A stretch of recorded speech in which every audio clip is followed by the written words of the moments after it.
আরে তোমার এই শাস্তি।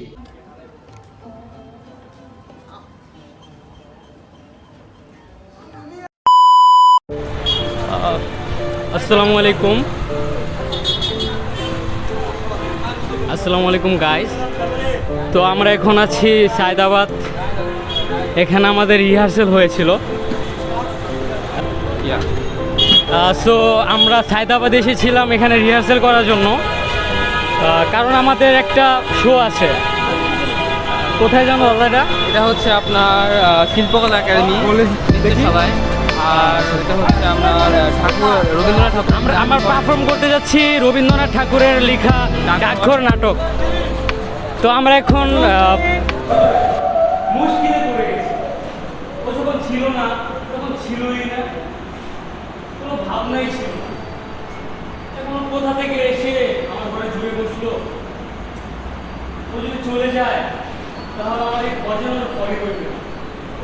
ভাগ্যে যদি আয়ু থাকে তাহলে দীর্ঘকাল বাঁচতেও পারে। শাস্ত্রে বলেছে ঐতিকাম সন্ধিকাম জান দশ ভাত সমুদ্র হাত থাকা মানে ছোট আর আমার বের না। কি বলো তমো? অভিরাজ জানবে না? আচ্ছা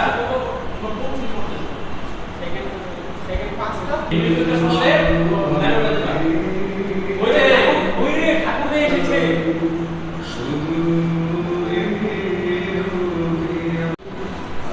এখন যা টাকা করছি তবে ওই ছেলে পাবে জেনে উপার্জনে আরো আনন্দ পাচ্ছে।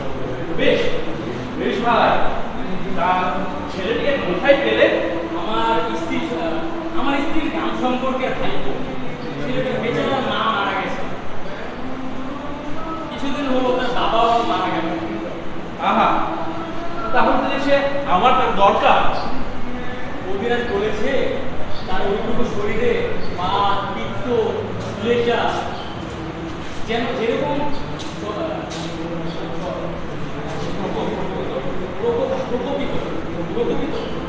যেরকম প্রকোপিত হয়ে উঠেছে, তাতে তার আর বড় আশা করা যায় না। একটা মাত্র উপায়, তাকে ঘরে বন্দি ছেলেগুলিকে ছেলেগুলো শিল্পকলা একাডেমির দিকে যাচ্ছি। আমাদের টোটালি একটু স্টেজে ওঠার আগে যে রিহার্সালের ব্যাপারটা ওটা মোটামুটি হয়ে গিয়েছে। টোটালি সব আমাদের রিহার্সাল কমপ্লিট করে ফেলেছি। এখন পালা স্টেজে দেখানোর।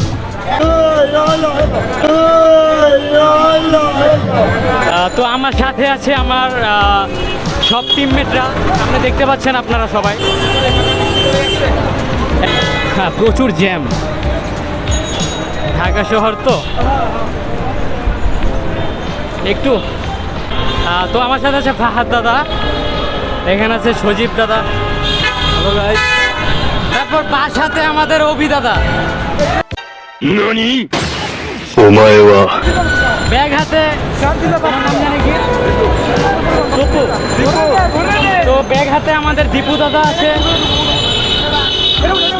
তারপর আমাদের প্রাণপ্রিয় বন্ধু। ও আমরা এখন বাস নিতে যাচ্ছি, বাস নেওয়ার জন্য।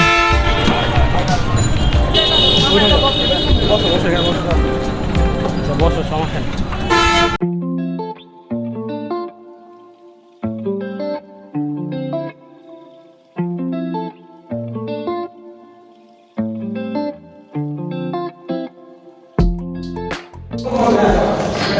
ধন্যবাদ। আমরা এখন চলে এসেছি এটা হচ্ছে আপনার শিল্পকলা একাডেমির নৃত্যশালা ভবন। তো এটার ভিতরে যে নৃত্য যত কিছু আছে সেটা করা হয়। আর এখানে অনেকগুলো রুম আছে। আমরা হচ্ছে মহড়া এখন রিহার্সাল।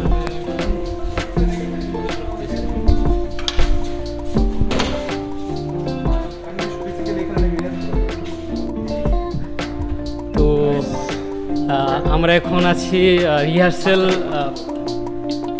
রুমে, নাট্যশালা মঞ্চে। আজকে হচ্ছে আমাদের প্রোগ্রাম 5:30 আজকে আমাদের প্রোগ্রাম। তো বেসিক্যালি এখন আমরা রিহার্সাল রুমে আছি। আমাদের সকল টিমমেটরা এখন বাহিরে প্রবেশ করছে এখানে। আপনারা দেখতে পাচ্ছেন এটা হলো রিহার্সেল রুম। এখানে আমরা এখন রিহার্সেল করবো কিছুক্ষণ, তারপর আমাদের মূল পারফরমেন্স 5:30 না আমাদের মেইন পারফরমেন্স মেইন স্টেজে। বেসিক্যালি 5:30-এ আমাদের পারফরমেন্স। আমাদের বিশ্বকবি রবীন্দ্রনাথ ঠাকুর ওনার এই রচনা হচ্ছে ডাকঘর, সেটার ডাকঘর নাটকের উপর আমরা পারফরমেন্স করবো।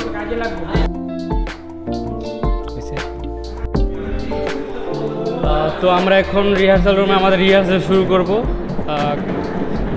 আমাদের হাতে অতটা বেশি সময় নাই, এখন বাজে প্রায় 2:29 নাকি 2:29। তো আমাদের পারফর্ম শুরু হবে 5:30-এর দিকে। তো আমাদের এই শোনো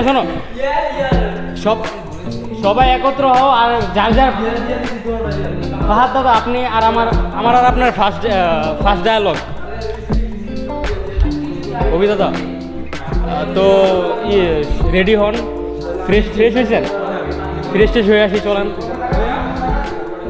এই ফ্রেশ হয়েছেন সবাই? আপাতত আমরা ফ্রেশ হই।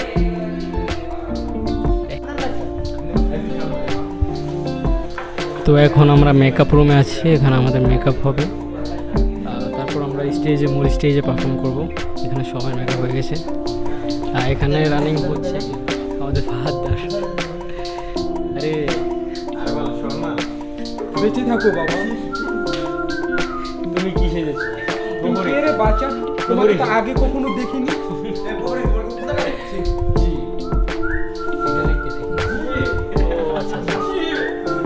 তুমি কি মোরলের সাথে যাবো না? তুমি তো আউট ম্যান। আমি জানি কি, আমি হলাম মাধব দত্ত।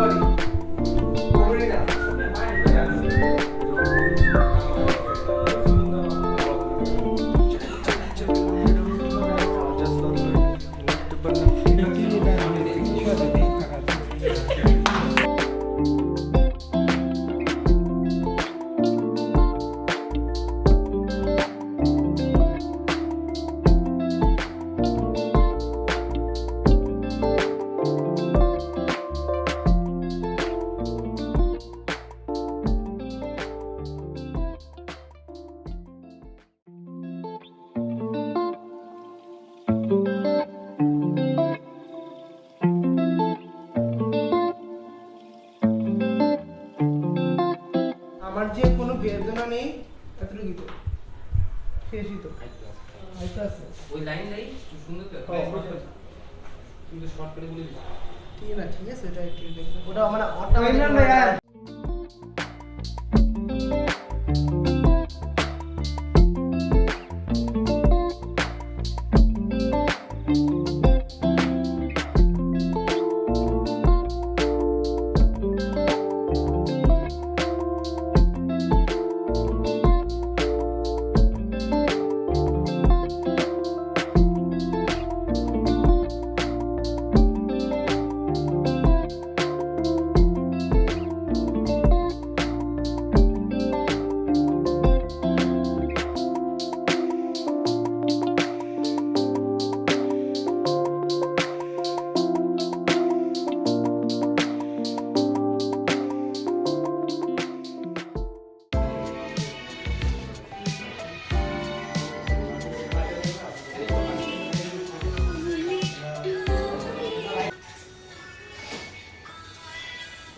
পঞ্চমশ ও মাধব দত্ত। তোমাকে যে মাধব দত্ত লাগছে না, তোমাকে লাইক রণবীর সিং এর মতো লাগছে। গরিবের রণবীর সিং বলে কথা তো। আরে গরিবের ওই তো বড় গরিব না। তোমাকে ডাক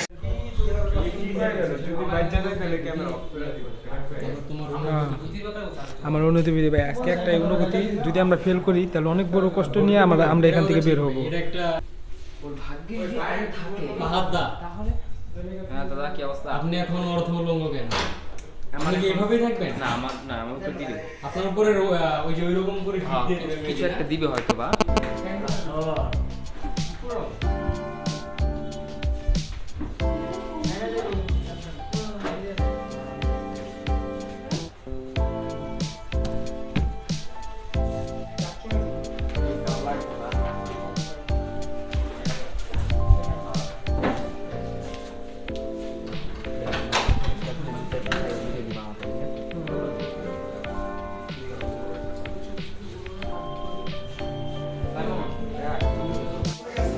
তো আমাদের মেকআপ হয়ে গেছে।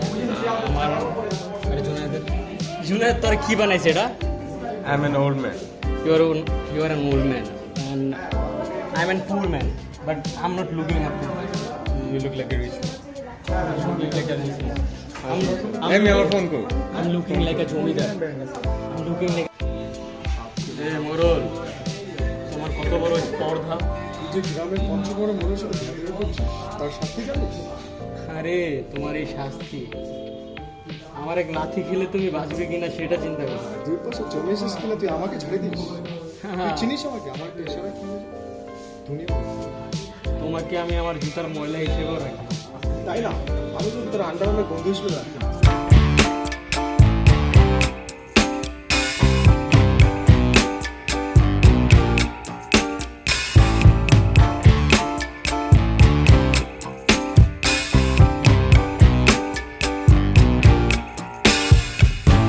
I'm overheated, can hardly sleep at night, doing crazy dreaming. You're the reason why, hiding by the baby, losing my mind. Don't try to save me. I feel alive. My world is faster and faster. The tears and the laughter. I'm here for the ride. Yes, yes, I'm an emotional mess. Yes, but you wouldn't want me unless. Yes, 'cause you know how wild it could get to love an emotional mess.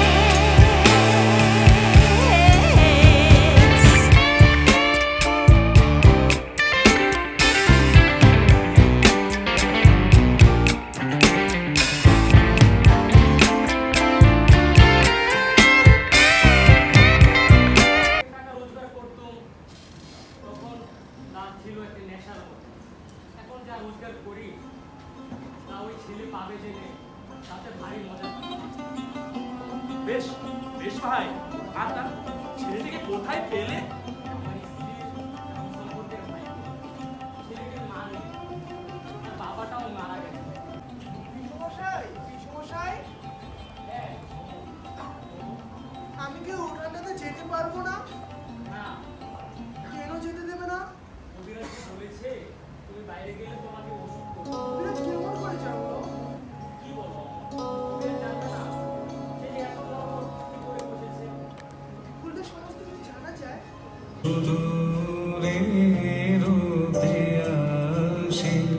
আমি আমি শুধু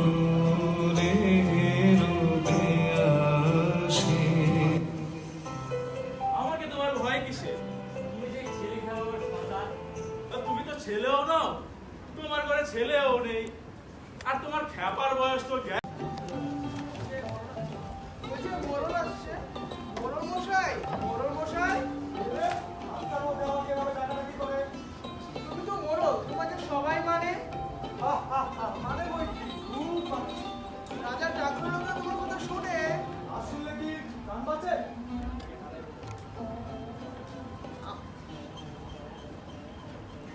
তুমি তাদেরকে বলে দিও আমি অমর। আমার নাম যে চিঠি আছে, আমার নামে চিঠি আসবে। রাজা যদি আমার চিঠি লিখে, রাজা তোমাকে চিঠি লিখবে, তা লিখবে বই। আমি যে রাজা, তুমি কি আমার সঙ্গে রাগ করলে? বড়কে রাগ করবো। বড় মারবে। 2 পয়সা জমিয়েছে কিনা তার ঘরে এখন রাজা বাচ্চার সঙ্গে কথাই হয়। দেখাচ্ছি ওদের বাসায় যাতে রাজা ঠিক আছে আমি সে বন্ধ করছি। ভারতবর্ষের ভারী আসপট যদি রাজার কানে না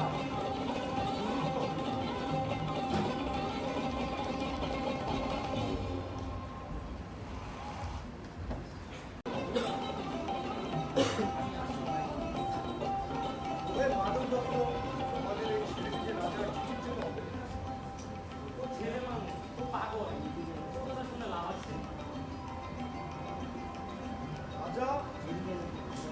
শোনা, রাজা তোমার জন্য চিঠি পাঠিয়েছে। সত্যি? তুমি আমাকে ঠাট্টা করো না।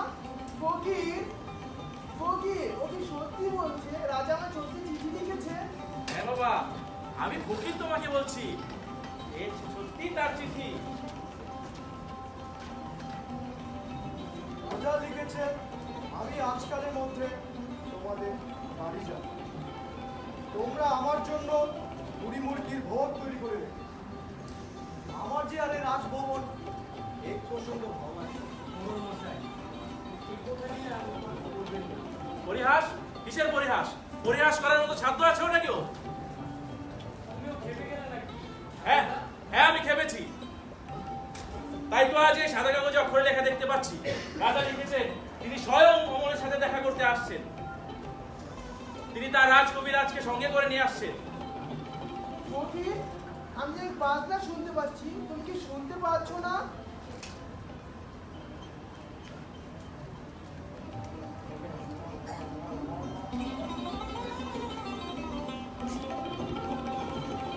দেখি চাউদিকে যে সমস্ত গন্ধ খুলে দাও, খুলে দাও, দরজা জানলা যা আছে সব খুলে দাও।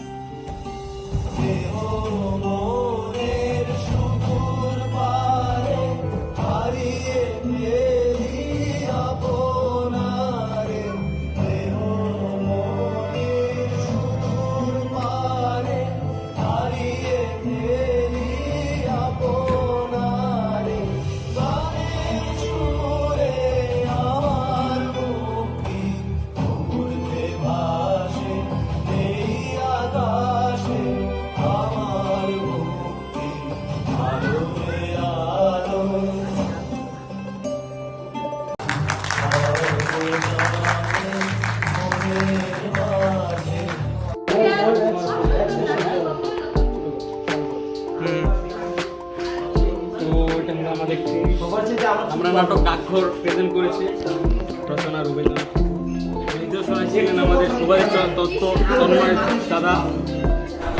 তো এটা মূলত ছিল আমাদের লাইফে ফার্স্ট কোনো পারফর্ম করা শো, পারফর্ম করা কোনো নাটক যে আমরা স্টেজে এত মানুষের সামনে লাইভে পারফর্ম করেছি। তো I was kind of nervous, আমরা সবাই নার্ভাস ছিলাম। তবে যা করেছি হয়তো বা ভালোই করেছি, আপনারা দেখেই বলতে পারবেন। তো এখন আমরা পুরোপুরি চেঞ্জ হয়ে গিয়েছি। আমরা এখন বের হওয়ার জন্য সব কিছু গুছালাম, ব্যাগ গুছালাম, ব্যাকপ্যাক করলাম। তো এখন বাসার দিকে চলে যাব। আপনারা সবাই দেখতে থাকুন। তো এই যে দাদা যিনি আমাকে মেকআপ করলেন, আমাদের প্রায় সবাইকে মেকআপ করেছেন। তো দাদা আপনার একটু পরিচয়টা যদি দিতেন। আমার নাম হচ্ছে Mohammad Faisal Ali, makeup artist. Makeup এত সুন্দর মেকআপ করে, হ্যাঁ ভাইয়া মানে রিয়েলিস্টিক, একদম রিয়েলিস্টিক থেকে আলাদা দেখা যাচ্ছে।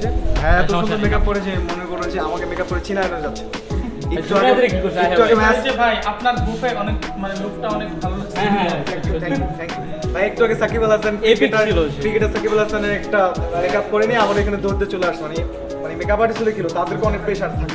হ্যাঁ, পেশা তো থাকে, তার মধ্যে থেকে তারা ক্রিয়েটিভ কিছু করার চেষ্টা করে, মানুষকে নতুন লুক দেওয়া, একদম রিয়েলিস্টিক, কোনো জায়গায় বোঝা যায় না। একটা মুভি কিংবা একটা নাটক যে কোনো কিছু হোক, যে তাদের উপর ডিপেন্ড করে যে লুকটা কেমন মানাবে, এই লুকটাই তারা ভালো থাকেন। মেকআপ আর্টিস্ট ছোট কিছু এরকম না, তারা অনেক বড় কিছু, তারা অনেক বড় একটা আর্টিস্ট। আগামী পরশু দিন আবার গাড়ি ও আচ্ছা, চিলেকোট হবে এখানে না? আচ্ছা, তো ভালো থাকেন ভাইয়া, আসি তাহলে। এই চলো চলো চলো চলো সবাই চলো। তো আমরা এখন বের হয়ে যাচ্ছি। ঘুরলাম গেলে ভাই, এখানের পরিবেশ আমরা দেখতে পাচ্ছেন আপনারা সবাই। তন্ময় দাদা কই? তন্ময় দাদা কই? আরে তন্ময় দাদা,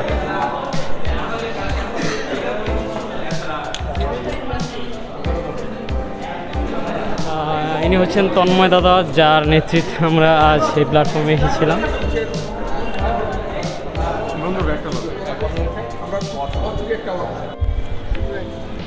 তন্ময় দা ভালো থাকবেন।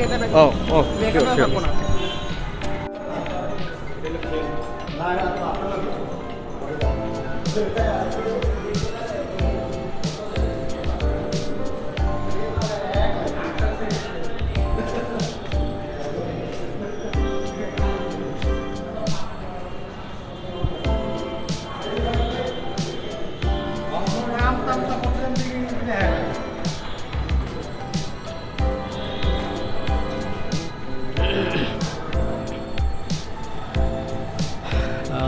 এই হলো রাতের পরিবেশ বাংলাদেশ শিল্পকলা একাডেমির জাতীয় সঙ্গীত ও নৃত্যকলা কেন্দ্রে।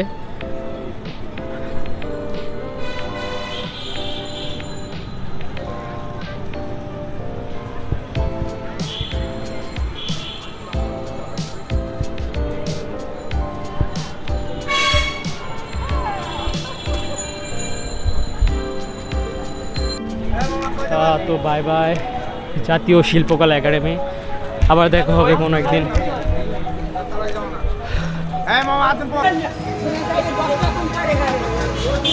তো এখান থেকে এখন আমরা এদিকে কোন জায়গায় যায়? সোজা যায় পল্টন। পল্টন যায় না? পল্টনের পরে মতিঝিল। পল্টনের পরে মতিঝিল, তাহলে তো আরও অনেক দূর না?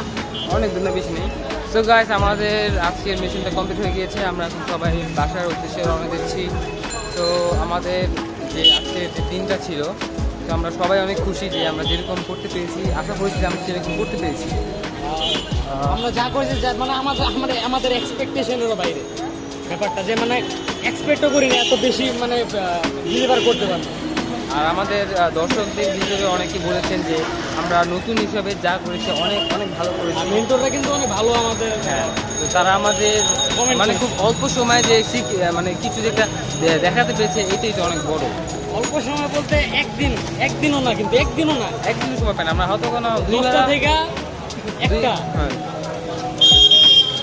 এরকমই 3 ঘন্টার আমরা রিহার্সালে আমরা বড় স্টেজে উঠছি। এটা আসলে ভাই অনেক একটা ব্যাপার। তো উইদাউট এনি পরবর্তীতে আমরা আশা করছি আরও ভালো হবে আমাদের কাজের এই জিনিসটা। আপনারা সবাই পাশে থাকবেন, অবশ্যই লাইক করবেন, সাবস্ক্রাইব করবেন। ভাইয়ের কাছে চ্যানেল আছে, আমার একটা চ্যানেল আছে। আপনাদের যদি আমাদের ভিডিওগুলো ভালো লাগে তাহলে লাইক করবেন, সাবস্ক্রাইব করে দেবেন। তো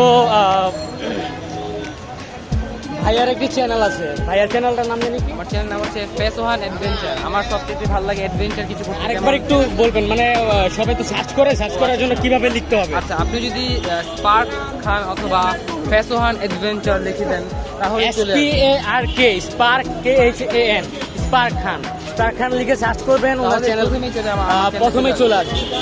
তো সবাই ওনারও পাশে থাকবেন। আমার সবচেয়ে ভালো লাগে হচ্ছে নতুন অ্যাডভেঞ্চার কিছু করা, মানে যেই কাজের প্রতি আমার কোনো এক্সপিরিয়েন্স না ওই কাজটা করা। যেমন থিয়েটারে আমি কখনো করি নাই, আজকে এই প্রথমে করছি, আমার অনেক ভালো লাগে। আপনারা সবাই ওনার চ্যানেল ঘুরে দেখবেন। আর আরেকটা বিষয় হচ্ছে আমি হচ্ছে সবসময় চুপচাপ থাকি, but এরকম এতগুলো মানুষ একদম এই কথাটা কিন্তু সত্যি। এতগুলো মানুষের মাঝে আমি প্রথম করেছি, এটা আমার জন্য অনেক অনেক হয়ে গেছে আমার জন্য। আমরা যা করছি তা আমাদের জন্য অনেক বড় কিছু। এখন মানুষ কি মনে করবে ওটা তো আমরা বলতে পারি না। আপনারা সবাই জাজ করবেন আমাদের কাজটাকে, আর পাশে থাকবেন সব সময়। তো এখন আমরা বাড়ির দিকে চলে যাচ্ছি। আমাদের পারফরমেন্সটা আমরা আমাদের যথাসাধ্য চেষ্টা করেছি যতটুকু ভালো করা যায়। তো আশা করছি আপনাদের খুব খুব ভালো লাগবে। আর কোনো ভুল ত্রুটি থাকলে ক্ষমা। আসলে এখানে স্পেশাল বিষয়, ইন্টারেস্টিং বিষয় বলতে দুইটা আছে, যে আমাদের এখানে কেউ অভিজ্ঞতা সম্পন্ন নাই, আর আমাদের সময় ছিল মাত্র 2 দিন। আমরা 2 দিনের মধ্যে যেটা করছি, বাট আমার মনে হয় যে হয়তো আমরা অনেক ভালো পারফর্ম করেছি। হ্যাঁ 5 দিন তো দাদা বললো যে হইবই না আমাদের যখন আমাদের অবস্থা দেখে বলছে যে তোমাদের ধারা হবেই না। দিন আমরা পরের দিন অনেক রিহার্সাল করে পরিশ্রম করে দেন হচ্ছে আমরা একটু একদিন রিহার্সাল, কিন্তু আমাদের 2 দিনের না, একদিন তো আমরা পারি নাই। ওই দিন রাত্রে আমরা কিছু করছি, তারপরের দিন আমরা এসে রিহার্সাল করে স্টেজ পারফর্ম করছি। তো যা করছি হয়তো বা সবার কাছে ভালোই লাগছে। সো আপনারাও দেখে যখন আমাদের ভিডিওটা দেখবেন তখন আপনারাও জাজ করবেন কমেন্টে। সো টেক কেয়ার, সবাই ভালো থাকবেন। আসসালামু আলাইকুম।